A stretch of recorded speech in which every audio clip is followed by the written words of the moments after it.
My parents always chose my brother. Now they're begging me for help after he betrayed them and left them with nothing. He even attacked me with a Faye. They'll all get what they deserve. I never knew how many ways a person could feel invisible until I grew up in my family. You'd think being the youngest would earn you some sympathy, maybe a bit of pampering. Nope. Not in my house. If there was a hierarchy, Liam, my older brother, was king, queen, and court jester all rolled into one. Me. I was, what's the word? Oh right. A nuisance. It started young. I have this faint memory of falling off my bike. I must have been 6, and scraping my knee so bad it bled into my sock. Mom came running out, but not to me. No, she bolted past me to Liam, who was sitting on the curb eating a popsicle. She thought he was upset because I'd borrowed his bike, not because, my leg was practically falling off. "Are you okay, honey?" she asked him, while I stood there, tears streaming down my face, clutching my bleeding knee. This sort of thing wasn't unusual. If Liam got a cold, Mom and Dad acted like the world was ending. When I was sick, they'd hand me some aspirin and tell me to tough it out. "You're the sturdy one," they'd say, like it was a compliment. All it really meant was I wasn't worth worrying about. But Liam wasn't just the favorite. He was perfect. At least, that's what Mom and Dad told anyone who'd listen. "He's so smart," they'd gush. "Such a hard worker." Hard worker. Please. The guy could barely be bothered to take out the trash. And smart. Sure, he got good grades, but only because Mom did half his homework for him. Meanwhile, I was expected to be self-sufficient. My parents didn't have time for hand-holding, as they put it. I remember once trying to show Dad a painting I made in art class, a sunset over a lake, with trees reflecting in the water. He glanced at it, grunted, "Not bad," and went back to watching the game. Later, I found it crumpled in the trash. But the thing that really stuck with me, it wasn't the neglect. It was the blame. Whenever Liam messed up, somehow it was my fault. Like the time he broke Mom's favorite vase. He was chasing me around the living room, laughing maniacally like a cartoon villain, when he knocked it off the table. Crash. Shards everywhere. Mom came storming in, and before I could say a word, Liam pointed at me. "He started it," he said, looking so innocent it was almost impressive. I got grounded for a week. I think that's when I started to realize something. In my family, I wasn't a person. I was a scapegoat. Still, I tried to stay out of trouble. I kept my head down, did my homework, helped out around the house. But no matter how hard I tried, it was never enough. If Liam forgot to feed the dog, I'd get yelled at for not reminding him. If Liam came home late, I'd get a lecture about being a bad role model. And when Liam started skipping school, oh, you'd better believe I got dragged into that one. "Why didn't you tell us he wasn't going?" Mom demanded, like I was supposed to be his babysitter.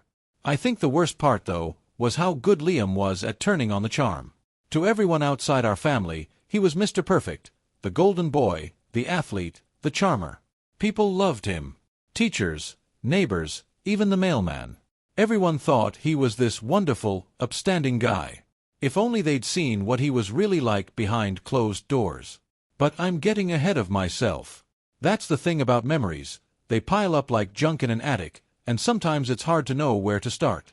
All I know is that by the time I turned 18, I was done. Done with the favoritism, the blame, the constant feeling of being less than. I didn't just want to leave. I needed to. I didn't leave home with some big dramatic blow-up.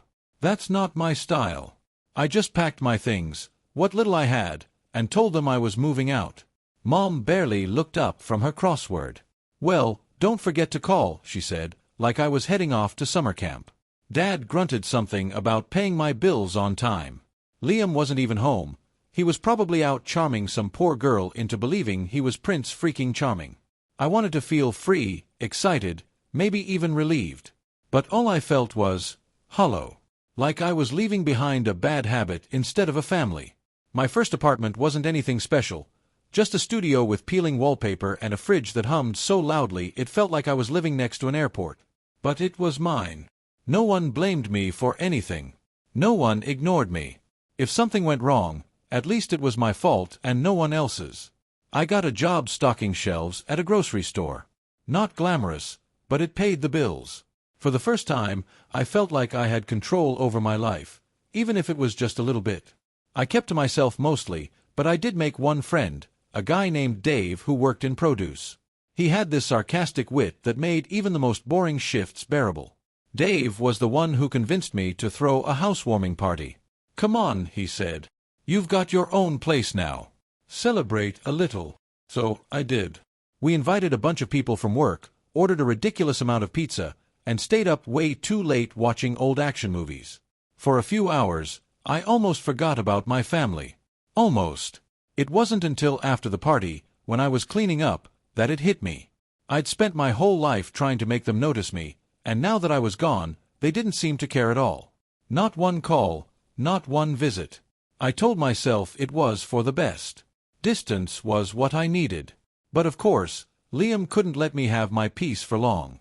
One night, a couple of months after I'd moved out, I got a text from him. Not Mom or Dad, him. "Hey, wanna grab a beer?" That was it. No, "How are you?" No, "Sorry for treating you like dirt our entire childhood." Just a casual invitation, like we were old buddies catching up. Against my better judgment, I agreed. Maybe I was curious. Maybe I just wanted to hear him admit, for once, that he'd screwed up. We met at this dingy bar downtown, the kind of place where the floor's always sticky, and the bartender looks like he's seen too much. Liam was already there when I arrived, nursing a beer and looking way too comfortable. "Hey bro," he said, like nothing was wrong. "Long time no see." I sat down, ordered a drink, and waited. Surely, he had some reason for reaching out, right? Some grand apology or confession. But no. Liam spent the entire night talking about himself, his job, his new car, the girl he was dating. Not once did he ask about me. I should have known better. By the time I got home, I was fuming. I'd wasted 2 hours listening to his self-centered drivel, and for what? Validation. Closure. I wasn't going to get either from him. That's when I decided to cut ties for good. No more texts, no more beers. If they didn't care about me, I wasn't going to waste my energy caring about them.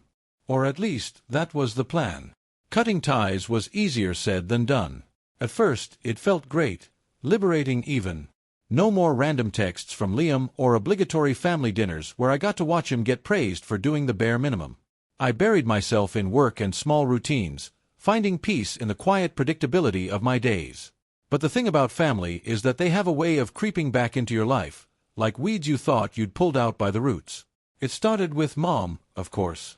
She called me out of the blue one afternoon. Her voice was so sugary sweet that I instantly knew she wanted something.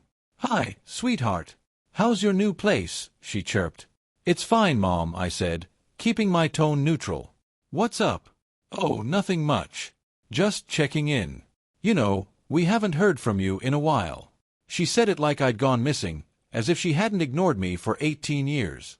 "What do you need, Mom?" I asked, cutting to the chase. There was a long pause, and then she finally got to the point. "It's about Liam," she said. Of course it was.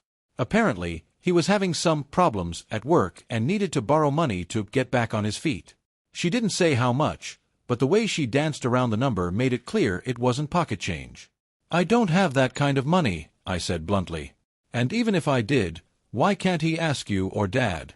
"Well," she said, her voice suddenly defensive, "you know how tight things have been lately." That was news to me. Growing up, they'd always had enough money for Liam's toys, Liam's trips, Liam's everything. But now, apparently, they were strapped for cash. How convenient. I told her no. She tried to guilt-trip me, of course, but I held firm. "I'm sorry, Mom, but I can't help," I said, and hung up before she could say anything else. I thought that was the end of it, but oh no. The next day, I got a text from Liam. "Really, bro? You couldn't spot me a few bucks?" A few bucks. I knew better than to respond, so I didn't. I blocked his number instead. For a while, things went quiet again. I started to think maybe I'd finally gotten rid of them. But then, about a month later, something happened that I didn't see coming. I came home from work one night to find a car parked outside my apartment building. At first, I didn't think much of it, but then I saw who was sitting inside. It was Dad. He looked older than I remembered, his face gaunt and his shoulders slumped. He got out of the car as soon as he saw me, and for a second, I thought maybe he was here to apologize. "Can we talk?" he said. I didn't know what to say when Dad asked to talk. 1,000 comebacks raced through my mind, most of them dripping with years of pent-up bitterness. But in the end, I just nodded and unlocked the door to my apartment. He followed me inside, glancing around like he was expecting the place to be some kind of bachelor pad disaster zone. When he didn't find empty pizza boxes or unwashed dishes, he seemed almost disappointed. "Nice place," he said after an awkward pause. "Thanks," I replied, heading straight for the kitchenette. "Want some water or something?" "No, I'm fine," he said, though he sounded anything but. I sat down on the couch, gesturing for him to take the chair across from me. He didn't sit right away, just stood there fiddling with his car keys like a nervous kid waiting outside the principal's office. Finally, he sank into the chair and looked at me, really looked at me, for what felt like the first time in years. "Your mom and we're in trouble," he said. I couldn't help it. I laughed. It wasn't a happy laugh. It was the kind that bubbles up when you've been holding in too much and don't know what else to do. "Let me guess," I said. "It's about Liam."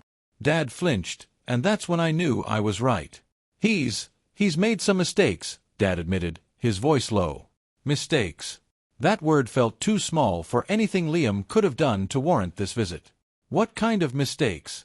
I asked, crossing my arms. Dad hesitated, his eyes darting to the floor.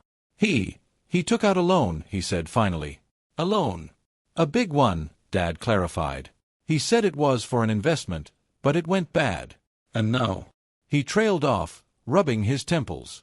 I could tell he was waiting for me to fill in the blanks, but I just stared at him, letting the silence stretch until he had to keep talking. "And now he's lost the house," Dad said, his voice barely above a whisper. I blinked, unsure if I'd heard him right. "What do you mean, lost the house?" "Your brother. He used the house as collateral," Dad said. "He didn't tell us until it was too late. The bank," his voice cracked, and he cleared his throat, trying to steady himself. "The bank foreclosed last month. We had to leave." For a moment, I couldn't speak. I just sat there, staring at him, trying to process what he was saying. Our childhood home, gone. Mom and Dad, homeless. All because of Liam. "So, what do you want from me?" I asked finally. "We were hoping," Dad began, but then he stopped, as if he couldn't quite bring himself to say the words. "Hoping what?" I pressed. He looked up at me, his eyes filled with something I hadn't seen in years, desperation. "We were hoping you might let us stay here. Just until we get back on our feet." I almost laughed again when Dad asked to stay with me, but this time, the sound got caught in my throat. I wasn't sure what floored me more, the audacity of the request or the fact that he thought I'd say yes without hesitation. "You're kidding, right?" I said, leaning back on the couch. "Do I look like I'm kidding?" Dad shot back, his tone sharp. I studied his face. He didn't look angry. He looked defeated. It was strange, seeing him like that. This was the same man who used to lecture me about pulling myself up by my bootstraps and not leaning on others. Yet here he was, practically begging for a place to crash. I wanted to tell him no right then and there. To throw all those years of neglect and blame right back in his face. But something stopped me. Maybe it was the memory of those rare moments when Dad had been on my side, like the time he finally stepped in when Liam's bullying went too far. Or maybe it was just the guilt of knowing I had the means to help but didn't want to. "Where's Mom?" I asked, avoiding the question for now. "She's in the car," Dad said, glancing toward the window. "She didn't want to come in. She thought, well, she wasn't sure you'd want to see her." "Smart of her," I muttered. "Look," Dad said, leaning forward, "I know we haven't been the best parents to you. I know we've made mistakes. But this is serious. We've got nowhere else to go." "And whose fault is that?" I snapped, the anger bubbling up before I could stop it. "You gave Liam everything. Everything. And now, look where it's gotten you." "I'm not here to argue," Dad said, holding up a hand. "I'm just asking for your help. Please." That word, please, hit me harder than I expected. Dad wasn't the kind of man who said it often. Hearing it now felt strange, almost wrong, like the universe had flipped upside down. "Fine," I said finally, my voice tight. But only for a few days. And you're not bringing Liam here, got it? Got it, Dad said, relief flooding his face. Thank you. I didn't respond. I just stood up, grabbed my keys, and headed for the door. Come on, I said. Let's go get Mom. When I stepped outside, Mom was sitting in the passenger seat of their old sedan, her hands folded tightly in her lap. She looked up as we approached, her face lighting up with hope. But when her eyes met mine, the light dimmed, replaced by something that looked suspiciously like shame. Hi, sweetheart, she said softly as I opened the door. Come on, I said, not bothering with pleasantries. She climbed out slowly, clutching her purse like it was the only thing she had left in the world. For all I knew, maybe it was. Back inside, the tension was thick enough to cut with a knife. Mom sat down on the couch, looking around the apartment like she was afraid to touch anything. Dad stood awkwardly by the door, as if unsure whether he was welcome to stay. Where's Liam? I asked, even though I already knew the answer. Mom winced. We haven't heard from him since the foreclosure, she admitted. Of course, they hadn't. Liam was probably off somewhere pretending none of this was his problem, just like he always did. I'll set up the couch for you, I said curtly. There's a blanket in the closet. As I walked away, I heard Mom whisper, We'll make it up to you, I promise. I didn't reply. It had been 2 days since I let Mom and Dad stay at my place, and the atmosphere was still as stiff as an overstarched shirt. They were quiet, overly polite, and clearly walking on eggshells, as if they knew they'd overstayed their welcome before they even arrived. I'd kept to myself for the most part, spending my time in my room while they whispered among themselves in the living room. Every now and then, I'd hear Mom sigh or Dad grumble about the injustice of it all. Not once had they mentioned Liam. Not an apology, not an explanation, nothing. That's why I wasn't expecting the pounding on the door late that night. It was loud, relentless, and accompanied by a voice I knew all too well. Open up, you losers. I know you're in there. I froze, my hand halfway to my phone. It was Liam, and he sounded completely wasted. Mom and Dad exchanged panicked glances, and I saw Mom mouth, "Do something," to Dad. But he just shook his head, his face pale. Typical. Open the damn door, or I'll break it down. Liam yelled, the pounding getting louder. I took a deep breath, steeling myself. Stay here, I told my parents as I grabbed my phone and headed for the door. When I got closer, I could see Liam through the peephole. He looked rough, disheveled hair, red-rimmed eyes, and an unsteady sway that made me think he was about one drink away from passing out. Then I saw it, the knife in his hand. Liam, I called through the door, keeping my voice calm even though my heart was pounding. What the hell are you doing here? Let me in, he slurred, slamming the knife against the door. It wasn't a hard hit, but it was enough to make the wood rattle. I need money. Money for what? I asked, stalling while I discreetly dialed 911 on my phone. For the casino, genius, he shouted. I've got a system this time. I just need enough to make the jackpot, and then everything will be fine. Liam, you're drunk. Go home, I said, trying to keep my voice steady. This is my home, he yelled, kicking the door now.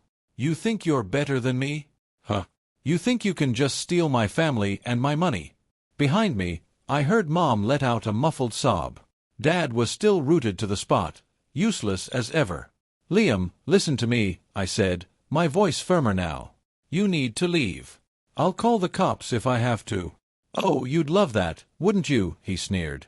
Little brother finally gets to be the hero. Well, guess what, loser? You're not better than me.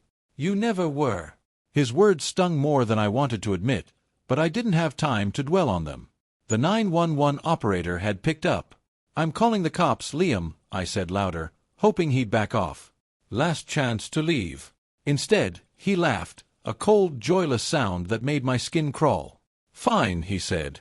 Guess I'll just take what's mine then. The door shook violently as he kicked it again, harder this time.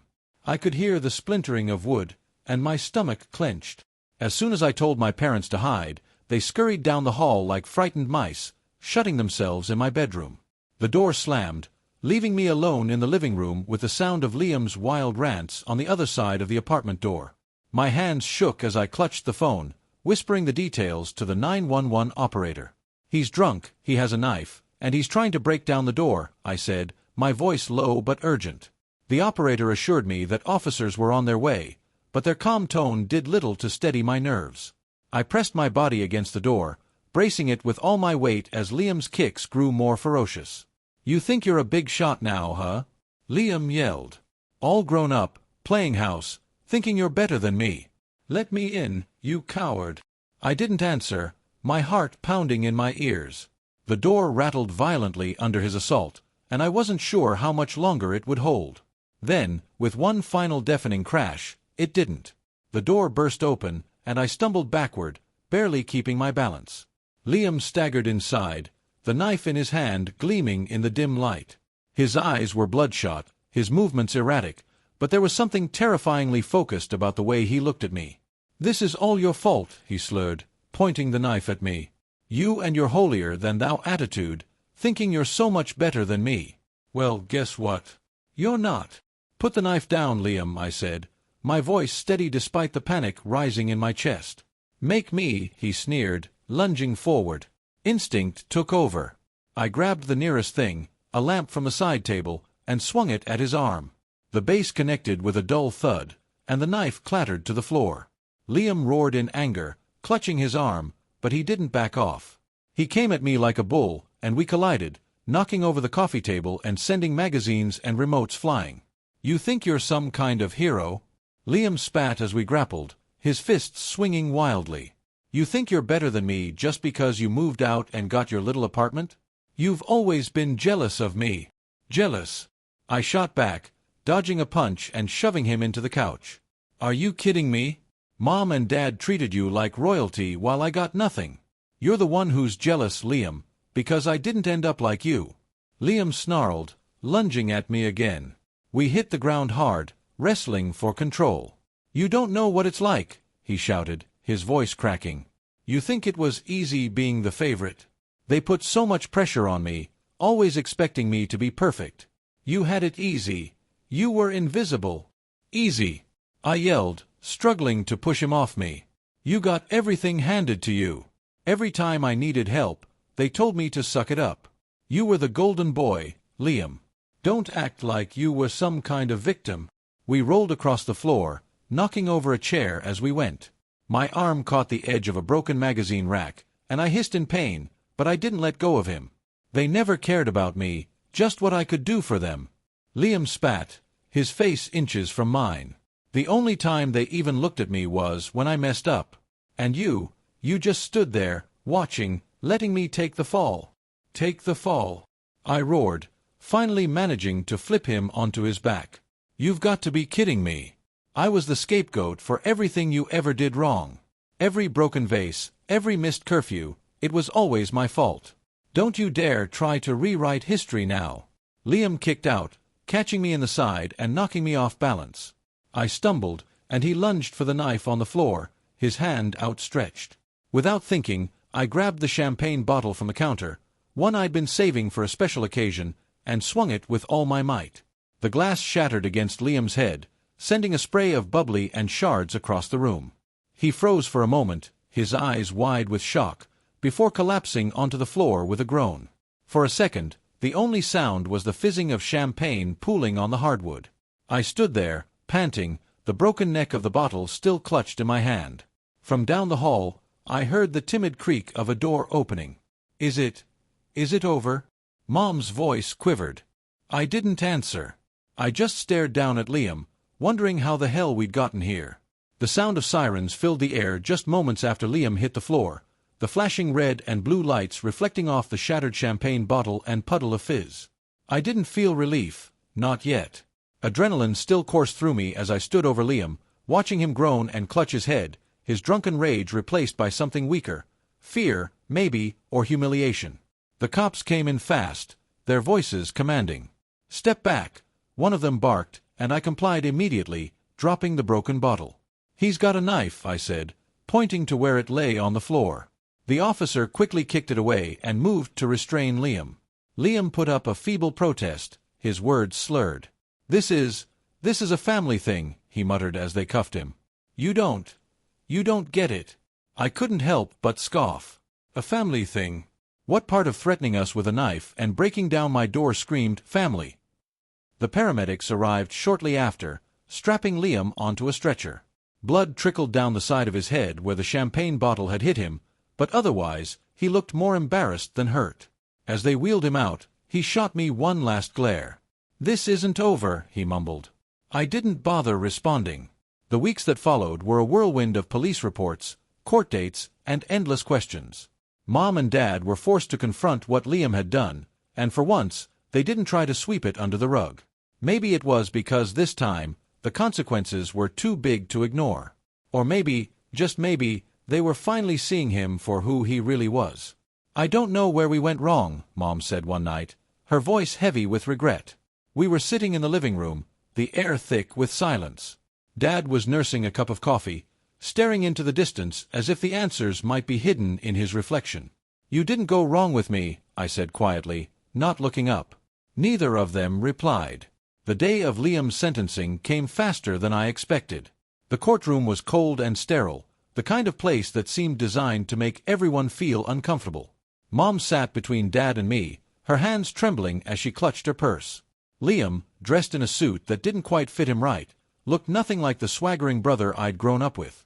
He didn't meet our eyes as the judge laid out the charges: assault, property damage, and a list of other offenses that made my stomach churn. When it was time for Mom and Dad to speak, I braced myself. Part of me expected them to defend him, to beg the judge for leniency. But they didn't. "We love our son," Mom began, her voice cracking. "But what he did, what he's done, it's not right. He needs help, and we've enabled him for too long.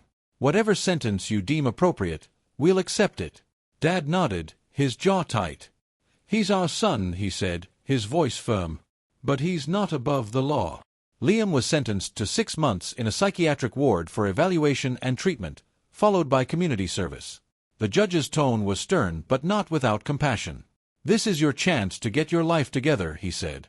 "Don't waste it." As Liam was led away, he finally looked at me.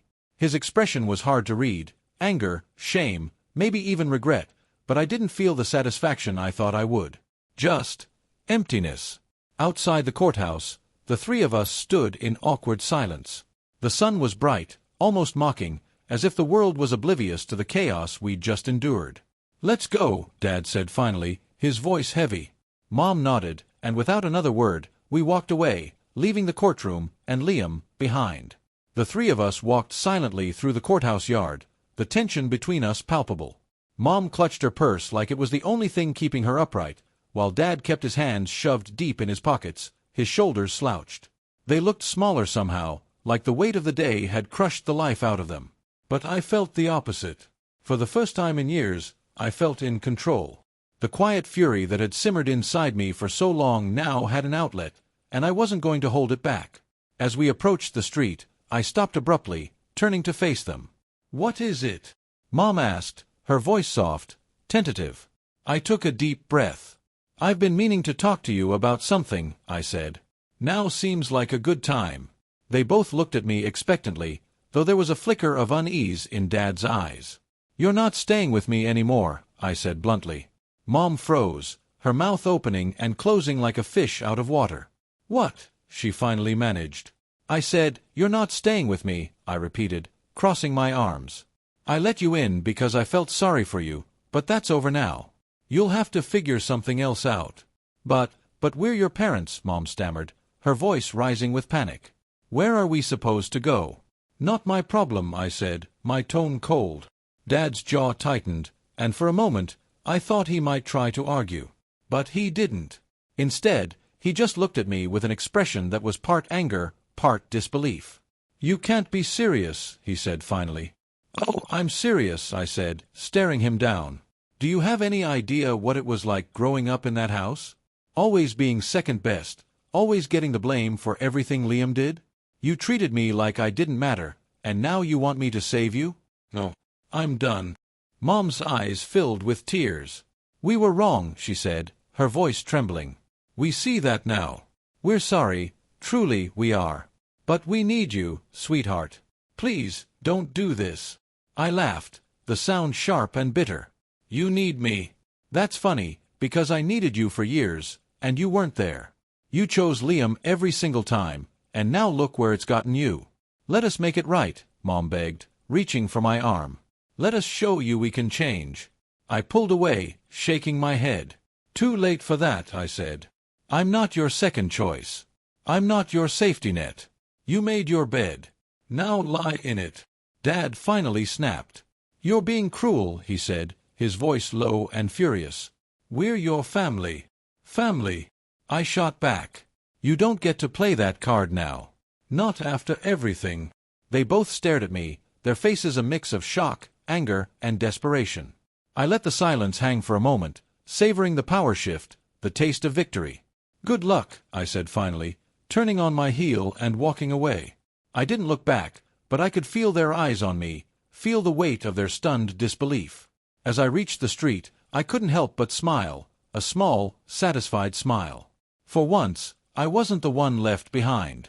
I got home feeling lighter than I had in years. The air in my apartment smelled fresher, the space looked brighter, and even the faint humming of the old fridge felt like a victory anthem. I'd done it. I'd stood my ground. The couch was still a mess from Mom and Dad's stay, the blanket they'd used crumpled on one side. I grabbed it, folded it neatly, and tucked it into the closet, closing the door with a sense of finality. No more freeloaders. No more guilt trips. This was my space again, mine. I sat down on the couch and stared at the wall for a moment, grinning like an idiot. I'd won. Finally, after years of being the family's punching bag, I'd come out on top. Liam was out of my life, Mom and Dad were off to fend for themselves, and I could finally breathe. Just as I was settling into my well-earned peace, there was a knock at the door. Frowning, I got up and opened it. Standing there were two police officers, looking like they'd just walked out of a sitcom. One was chewing gum, the other was twirling a pair of handcuffs around his finger like he was auditioning for a buddy cop movie. Can I help you?" I asked, suddenly uneasy. "Yeah," said Gum Chewer, popping a bubble. "You're under arrest." "What?" I blinked at them, trying to make sense of the words. "For what?" The second cop shrugged. "We're bored," he said matter-of-factly. "Bored?" I repeated, my voice rising. "You're arresting me because you're bored?" "Pretty much," Gum Chewer said, pulling out his handcuffs. "You've had a lot of drama going on around here lately. Figured we'd mix it up." "You can't just," I started, but before I could finish, they slapped the cuffs on me and dragged me out the door.